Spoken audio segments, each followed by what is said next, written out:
Hi everyone, hope you all are well.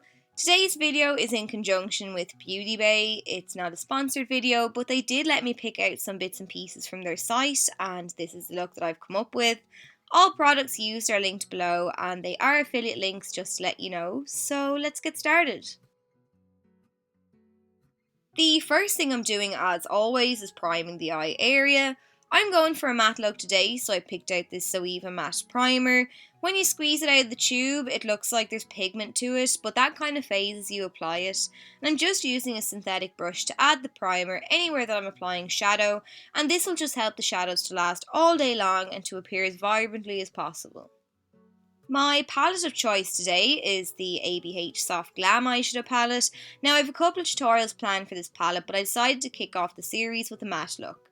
So the first shadow I'm taking is called Orange Soda, which is a gorgeous light bright orange shade, as the name suggests. And I've just taken some of this on a fluffy blending brush and I'm adding it into the crease. This is going to act as my transition shade, so it's going to appear like a halo over those other shadows that I apply in a few minutes. I'm adding this because it helps the other eyeshadows blend a bit easier, and it's also going to add a hint of warmth to the look. Then I'm using a smaller brush to add some of that same shade down along my lower lash line, making sure to connect the shadow back up on the outer edge so that we have a nice round appearance to the look. Then I'm going back in with my fluffy blending brush and I'm buffing around the edges of the orange, and you can afford to really fade out the edges of this shadow because we'll be applying a couple of more later on and you still want to see it in the finished look, so don't be afraid to really smoke it out. Next then, I'm taking Burnt Orange, naturally a slightly deeper shade than the one applied previously, but still in that same colour family. I've picked up a small amount on my fluffy blending brush, and again I'm adding this into the crease, and I'm using it to add a subtle amount of depth to the look at this point. Then, like before, I'm moving back to my small bullet shaped brush, picking up a tiny bit more shadow, and I'm smoking it along the lower lash line, and that's it. I'm not going in with my fluffy blending brush in a bid to make sure that I don't cover up the previous shade. Now I'm going in with Rustic, which is a lovely warm medium brown shade, and I'm going back into the crease again. With every shade that I apply, I'm moving down a little deeper in the crease, which is why you see the lid now is starting to get a bit of colour to it.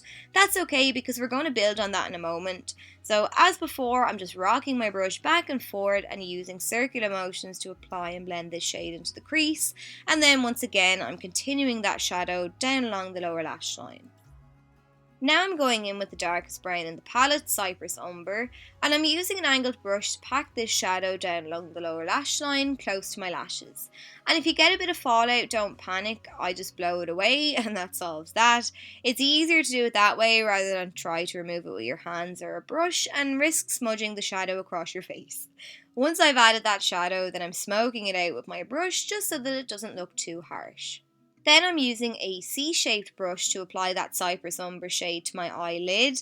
I just take my time with this, I add a little product at a time, and this just helps me to get a nice even coverage to the lid, and it also minimises the risk of fallout. If I jam-packed my brush with product and then pressed it onto the lid, fallout would be much more likely to take place. Once I'm happy though with the coverage, then I'm taking a fluffy blending brush, placing it down on the edge of that brown, and I'm sweeping back and forward to fade the colour up into the ones that we applied previously. With how dark the lid area was, I decided to go back in with my angled brush and apply some more Cypress Umber down along the lower lash line, and again go back in with my bullet shaped brush to fade out the edges just because I wanted to balance the top and bottom out.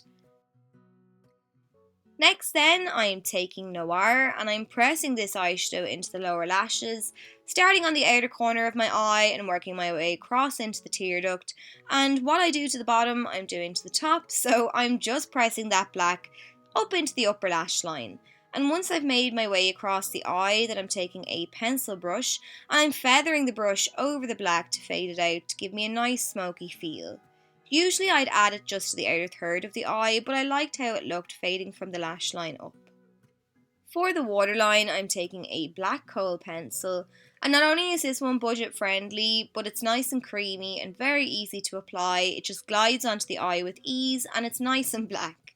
When it comes to lashes, I'm not really adventurous, I tend to stick to what I know, which is why you see me using the same ones over and over again. I spotted these Violet Voss lashes on Beauty Bay and I just love the style, As you can see, they're very easy to apply. They add a bit of drama to the look without being too over the top. To finish off the look, I'm going in with Tempera to add a little bit of highlight under the brow. This shadow, along with a couple of others, are in the Modern Renaissance, and this is one that I get so much use out of. I just love the sheen that it gives. But then that's it. So I hope you enjoyed the tutorial. If you did, please let me know by giving me a thumbs up and commenting, because that really helps me out. And I'll catch y'all soon.